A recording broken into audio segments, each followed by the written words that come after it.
You know, in my mind, it comes from, you know, and I have my theories on this type of thing. And like, yeah, exactly, Enzo. Exactly that. So like, if you watched that Hulk video, I talked a lot about mindfulness. And, you know, that's something that like, if I were to credit a handful of things in my life to like turning my life around from being kind of shitty to being not so bad, mindfulness would be one of them. And in the sense that being aware of my thoughts, my emotional processes, my logical processes as much as possible.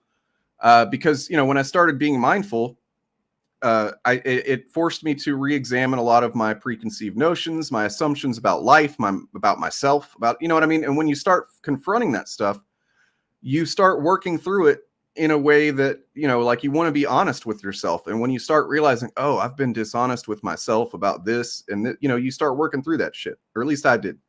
And so I kind of see a correlation with that and conservatism in the sense that they don't know what, they don't think things about this stuff. They just feel things about it, right? But they're not aware of what those feelings really are or why they feel a certain way. So when they watch Star Wars and they see Luke, you know, with lightsaber taking on the Empire, like it just feels good to them. He feels he's the hero, you know, they superimpose themselves onto Luke like everybody does to a degree, but there's no substance underneath why.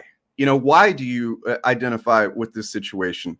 To them, and whenever your whole identity is just based on, I'm a special guy.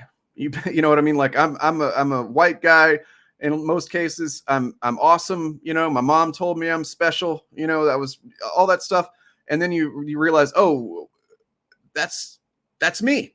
You know what I mean? Like, but there's no real conscious thought or analysis as to what's really going on. What's the subtext of this story?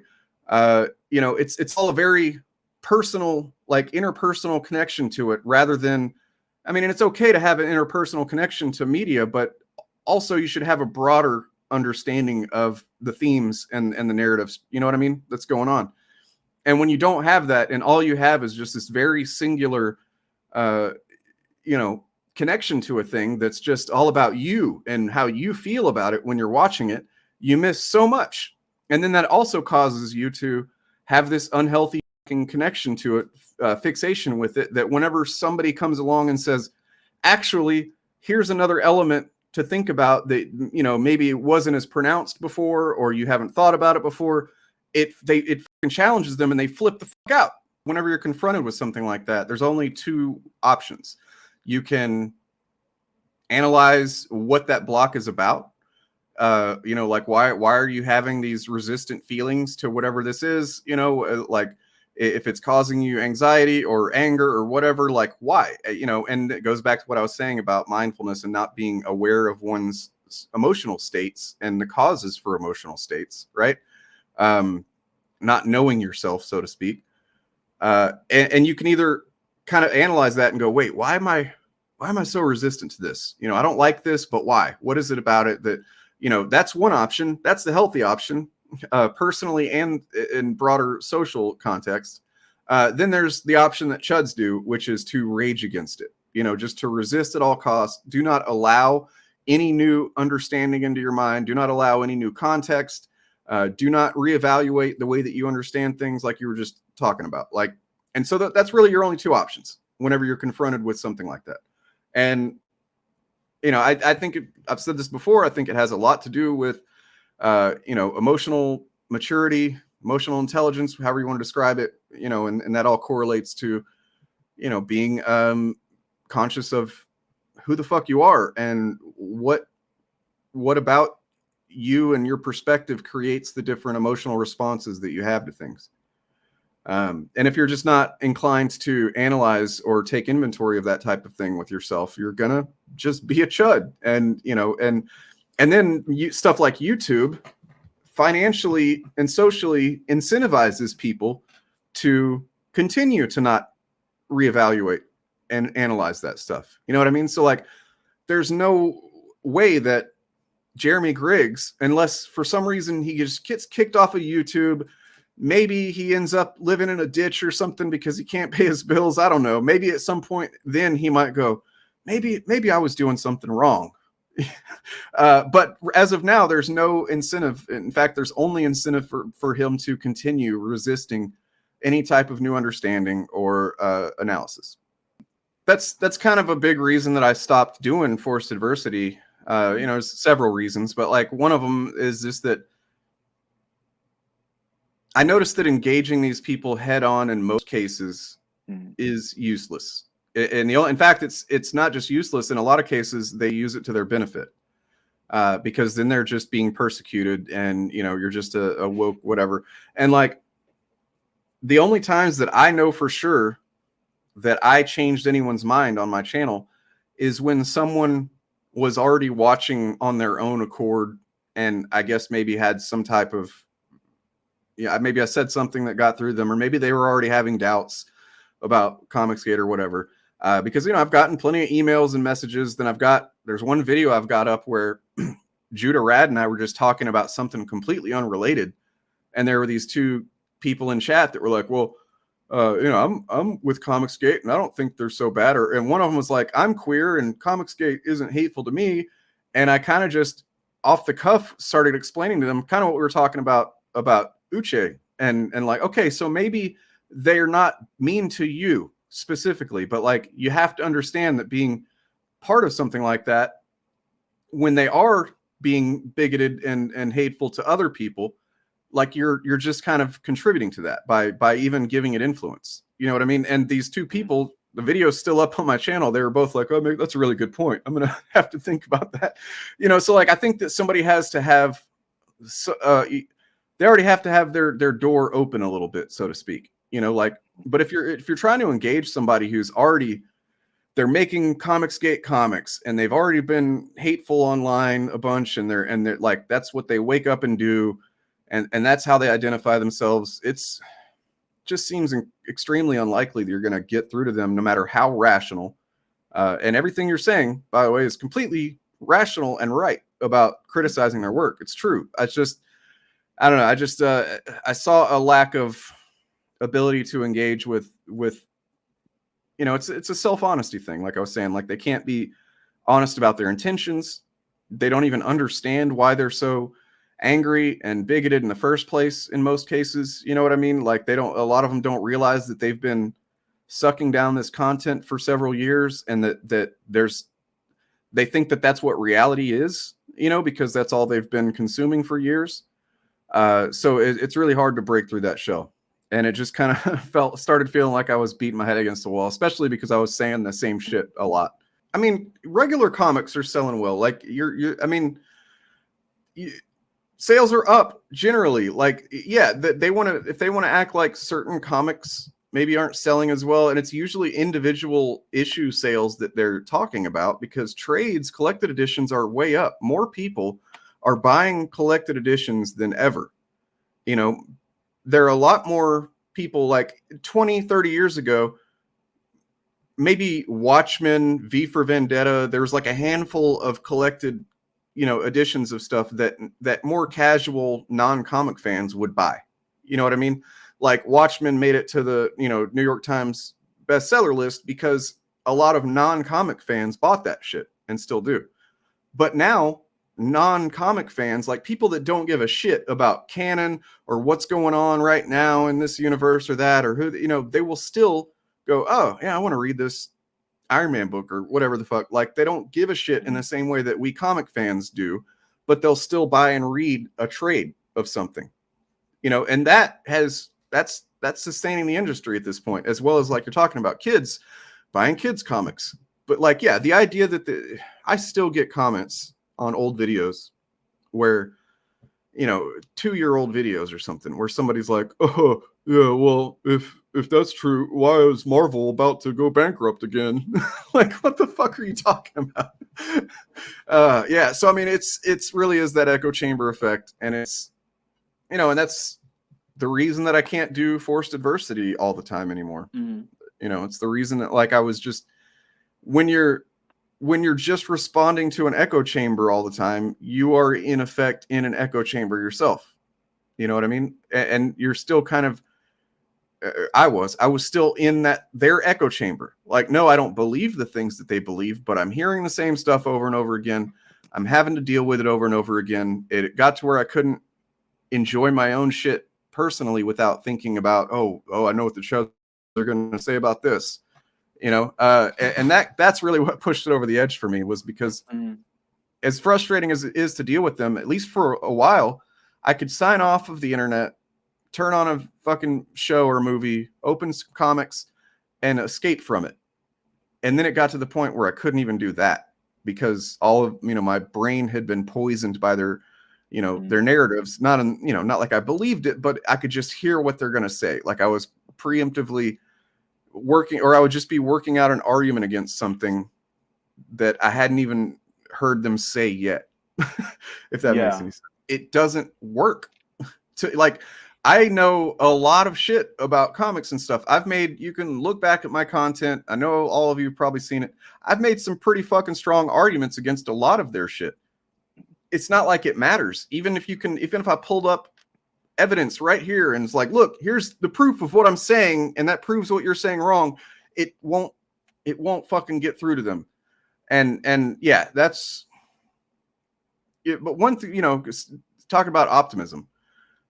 I've seen a lot of people really excited about Ms. Marvel. I've seen a new, I was kind of complaining about it in Discord a little bit earlier, but the positive side is there are a lot of younger people who are excited about Ms. Marvel.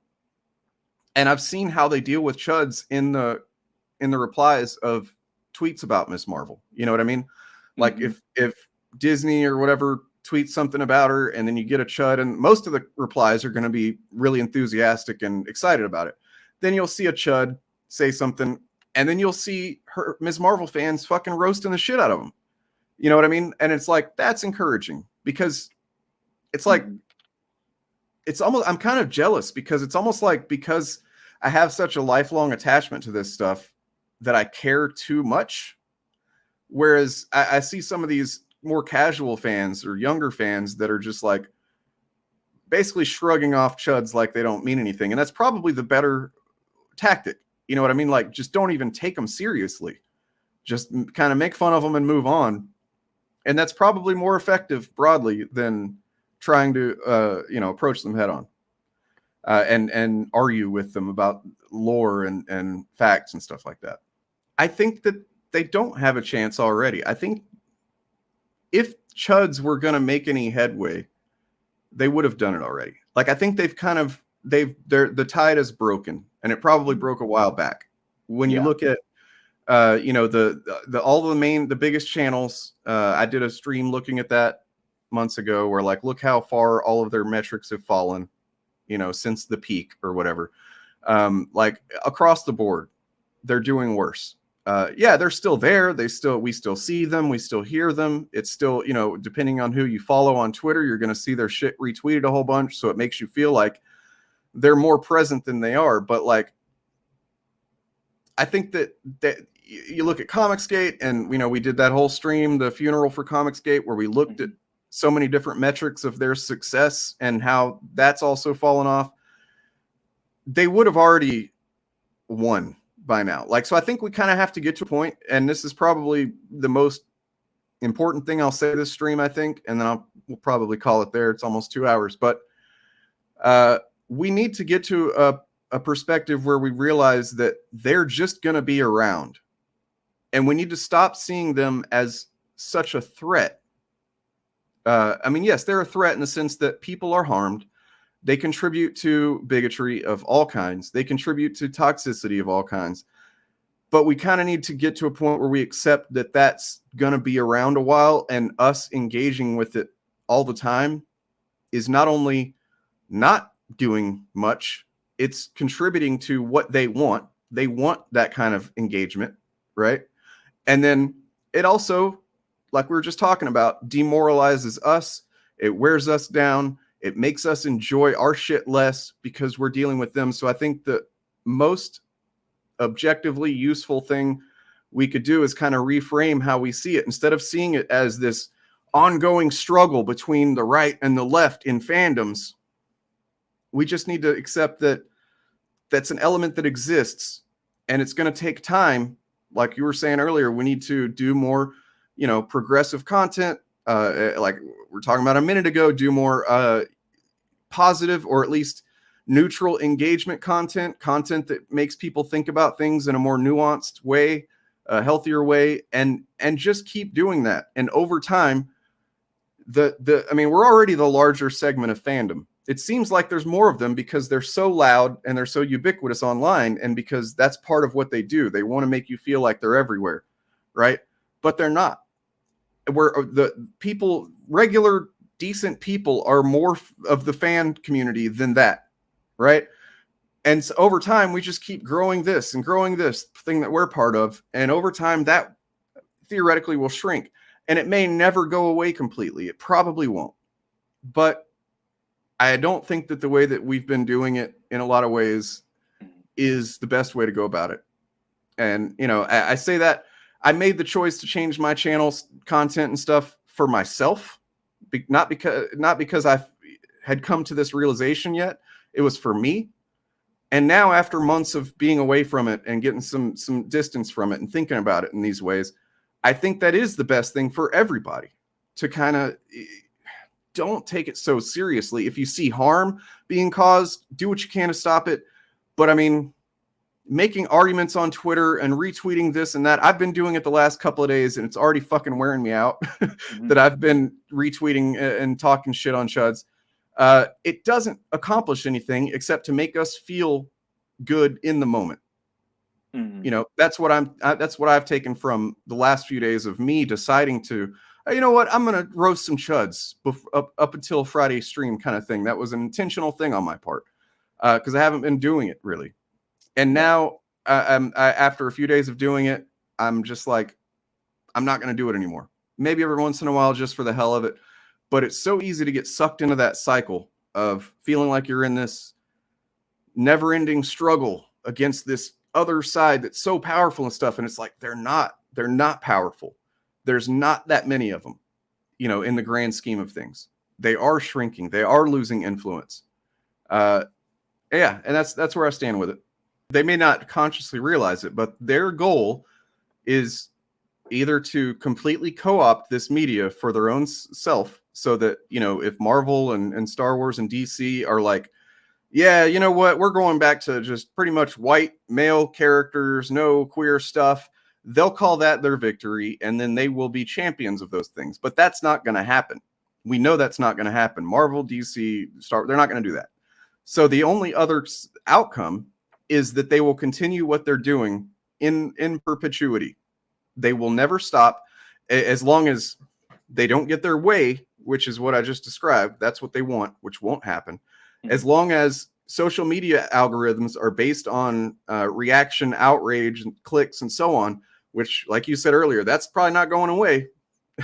As long as those two things are true, the status quo that we are in now will not change in any substantial way. The only thing that we can hope to do is strengthen the more healthy, positive side of fandom, to the point where these guys are just basically over here in the corner, and every once in a while we look over and go, oh man, they're still over there saying that dumb shit, huh? And then we just go back to doing what we're doing, instead of letting them occupy so much of our fandom real estate, so to speak. I really appreciate you guys, and I appreciate the support, like, sincerely. It means a lot to me. I was really worried whenever I changed the content that I was doing, that I was basically just going to lose all support, and that hasn't happened. And, in fact, I've gotten messages from several of you saying, I support the change and stuff, and that meant a lot to me. It still does. And I appreciate all of you. I hope you have a lovely weekend, and, take care of yourselves, take care of each other. Love you. Bye.